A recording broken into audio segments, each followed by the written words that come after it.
à toutes et à tous, soyez les bienvenus dans votre magazine Curiosité. Cette semaine, nous partons au musée d'histoire naturelle et d'ethnographie pour un reportage un peu spécial. En effet, nous ne nous arrêterons pas dans les salles d'exposition, mais nous gravirons tous les étages jusqu'au comble où se trouve une partie des réserves du musée. C'est là que Roxelane Sissekli a travaillé sans relâche à la réalisation de l'inventaire réglementaire des collections du musée. Obligatoire pour tous les musées de France, cette mission a, à plusieurs reprises, poussé la jeune femme à mener une véritable enquête pour retrouver les origines précises de certaines pièces. Une étape laborieuse mais nécessaire pour le muséum qui entame avec cet inventaire une véritable mutation.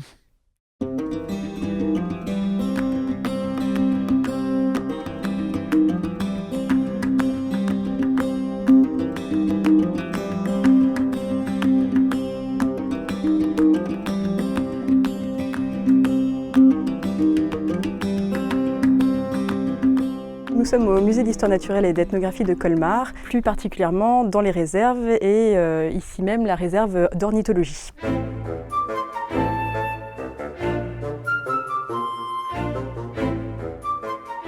En ce moment, on mène un gros travail général sur les collections, qu'elles soient en exposition ou en réserve, pour réaliser l'inventaire réglementaire de nos collections. Un inventaire réglementaire, c'est un document qui liste tous les objets possédés par un musée, en particulier un musée de France en fait, plus exactement, puisque c'est une obligation du Code du patrimoine. C'est vraiment un document administratif et juridique, ça va nous permettre, si à l'avenir on nous vole un objet, de pouvoir le réclamer sans prescription. Ça va nous permettre également de faire des recherches croisées et ça va nous permettre surtout d'avoir une vision homogène de nos collections qui pour l'instant sont réparties plutôt par section.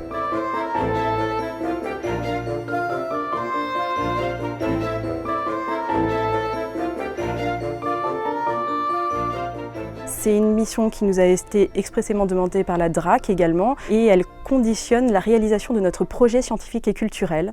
C'est un document dans lequel on explique l'histoire du musée, où il en est et vers quoi il va. Ce document est aussi nécessaire pour une rénovation du musée qui sera financée principalement par la ville de Colmar et elle doit se fonder pour bénéficier de subventions également publiques sur ce document.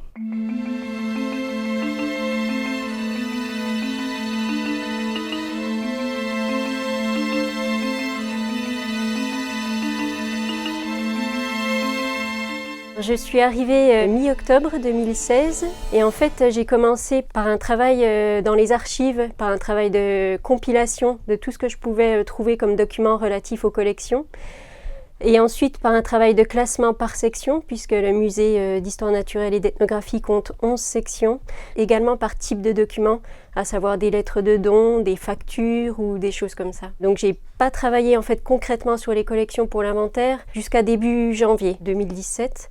Et tout ce travail en fait d'archivage m'a permis d'apprivoiser les collections qui sont quand même très diverses et très importantes en quantité.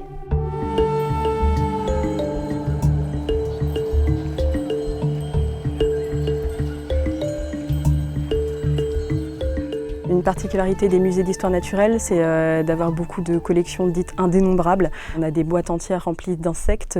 Si on compte insecte par insecte, ça commence à faire beaucoup. Pareil, effectivement, pour les parts d'herbiers, ça chiffre très très vite. Quand je suis arrivée fin 2014, il y avait une estimation à 73 000 objets que j'ai réestimé à 83 000 objets.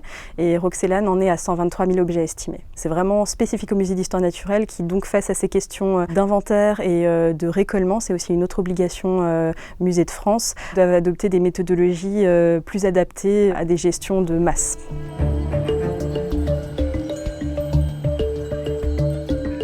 Toute la difficulté, notamment de ma mission, ça a été de pouvoir remonter l'histoire, l'origine des objets. Et certains objets pouvaient avoir une étiquette, donc on peut croire que c'est un peu gagné d'avance, le chemin est fait à moitié.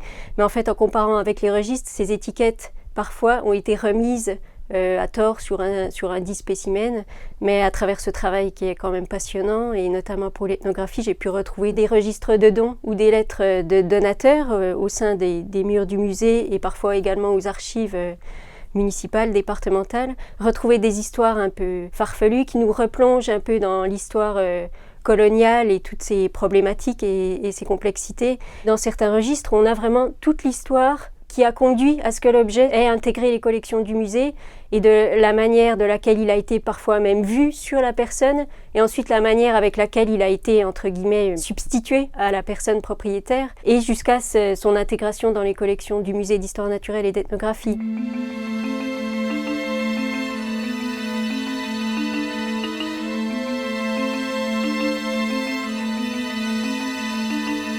C'est également vrai pour la section d'histoire naturelle, pour laquelle j'ai pu réunir également une documentation riche, mais avec des complexités au niveau de l'identification des spécimens concernés au sein des collections. Par exemple, si on a des lettres parfois très vagues qui à l'époque pouvaient être pertinentes, mais quand un donateur dit « je vous envoie un blaireau » et que des blaireaux, on en a maintenant 20 dans les collections, je dis un chiffre au hasard, et que chacun n'a pas d'étiquette, comment remonter à l'origine de ce spécimen en particulier.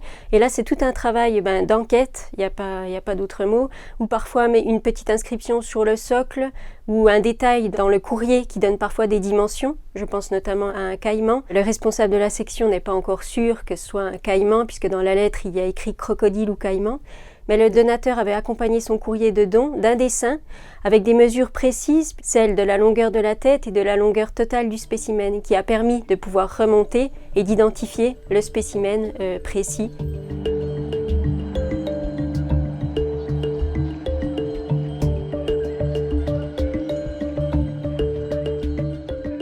L'intérêt de l'inventaire également, c'est de réactualiser les déterminations ou de parfois les corriger, puisqu'à l'époque, elles n'étaient pas toujours pertinentes et vraies. Grâce à la compilation des archives, on a pu rassembler un dossier autour des 2 spécimens de lions. Ils ont été longtemps identifiés comme des lions de l'Atlas, et en fait, en remontant les anciens registres de dons, on a pu montrer en fait que ces spécimens n'étaient pas des lions de l'Atlas, mais des lions de l'Asie. Et il s'avérerait que ces 2 spécimens sont en fait des lions qui seraient les témoins d'une population disparue au niveau d'une répartition géographique et non pas d'une espèce disparue comme on le croyait au départ au vu des archives compilées, mais ça n'en est pas moins quelque chose de très précieux au niveau des collections. Et cette recherche par exemple est typique de ce que peut apporter un inventaire, à savoir relancer les recherches, ce qui pourra aboutir à une valorisation de ces 2 spécimens auprès du public.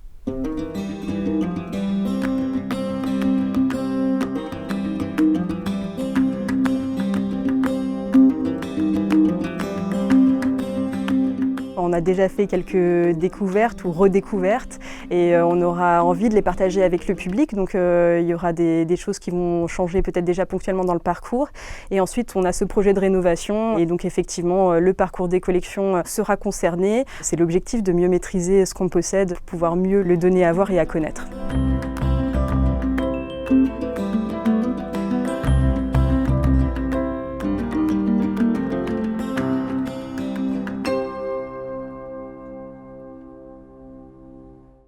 Je vous rappelle que les réserves du Musée d'histoire naturelle et d'ethnographie de Colmar ne sont bien entendu pas accessibles au public. En revanche, sachez que l'exposition annuelle du muséum, La nature trompe son monde, dont nous avions déjà parlé sur cette antenne, est visible quant à elle jusqu'au 23 décembre. Pour connaître les horaires et tarifs du musée ainsi que les actualités liées à cette exposition, je vous invite à consulter le site internet suivant museumcolmar.org. C'est ainsi que s'achève ce magazine Curiosité. Je vous donne rendez-vous la semaine prochaine pour découvrir l'exposition de Camille Fischer à l'Espace Les Arts. En attendant, salut!